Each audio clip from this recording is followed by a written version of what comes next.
I'm Marianne Brodmann from Graz, Austria, and I'm here at the CIRSE meeting 2019 in Barcelona, together with Giovanni Torsello, vascular surgeon from Germany.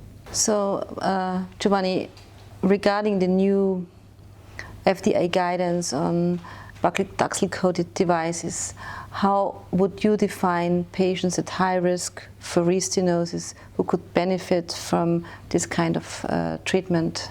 That's an excellent question. And my answer is that we have to distinguish between clinical criteria and focal criteria, I mean the lesion itself. And my criteria are, from the clinical point of view, that the patient has risk factors like diabetes, for example, or CLI. And especially in CLI patients, we need a durable effect of our therapy. From the point of view of the lesions, I would say long lesions, calcified lesions,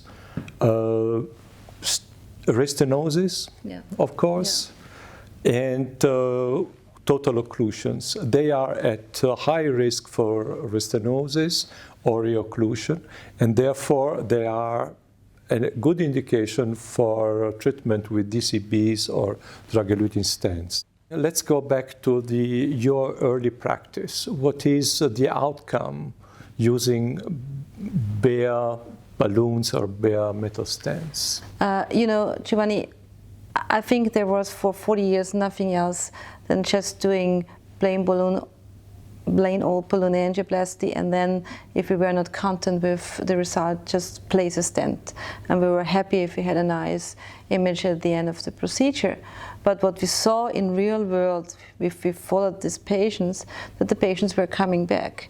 We have data out there, for example, for SFA, that with BOBA technology, we have a 50% TLR rate at 12 months. We can improve that with bare metal stent placement. Yes, there were good technologies with regard to stenting, but on the other hand, we had a 40%, up to 40% rate of instant restenosis. Right. And this was giving us really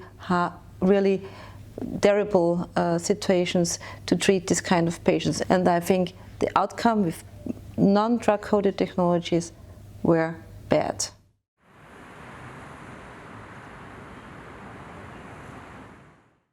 So, Professor Torsello, with the limelight of within the limelight of the discussion of drug-coated technology, maybe you can comment on the risk-benefit ratio we have seen in evaluating a drug-coated technology, which is the drug-eluting stent, the Eluvia stent, in the IMPERIAL trial, and give us maybe an insight into the 2-year outcome data with regard to TLR. Well, you are addressing an extremely interesting trial because so far we had a comparison between drug-eluting technologies and old plain balloons. Yeah. Now we have a head-to-head comparison between two drug-eluting stents. Yeah. This is the first. But I have to say that these two stents are completely different. The one has a very low concentration of paclitaxel. If I remember right, 0.16 microgram per square millimeter. And the other has 3. So the dose is very different. And this can have an impact also on the mortality issue addressed by Katsanos. But the main difference is the timing of elution of the paclitaxel.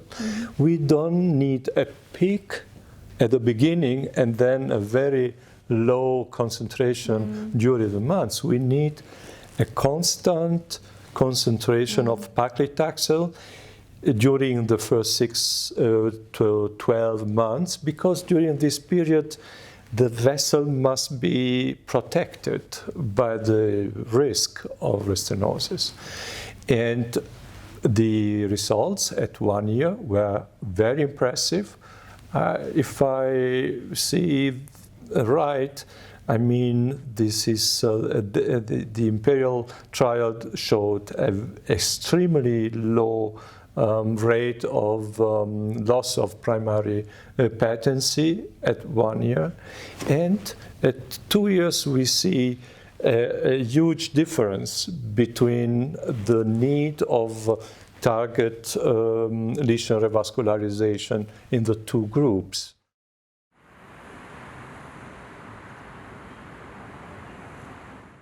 So we have discussed a lot the past, the current, present, but what's the future? What do you think we will need to talk about at the next CIRSE conference, or what will be the next step in the field we need to do as physicians and also the industry out there? Yeah, the future.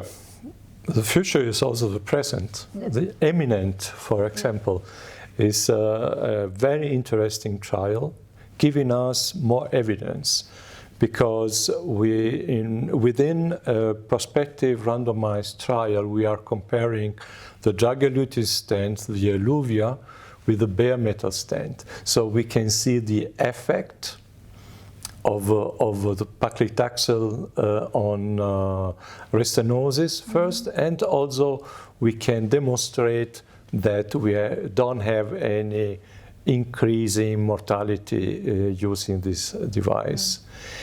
Moreover, in Munster we have a registry with all comers, so including calcified, long lesions, and we are still evaluating these patients after 1 and 2 years, and having more stuff to discuss in the future. Okay. So thank you very much, and I hope you all enjoy CIRSE the rest of the time. Thank you.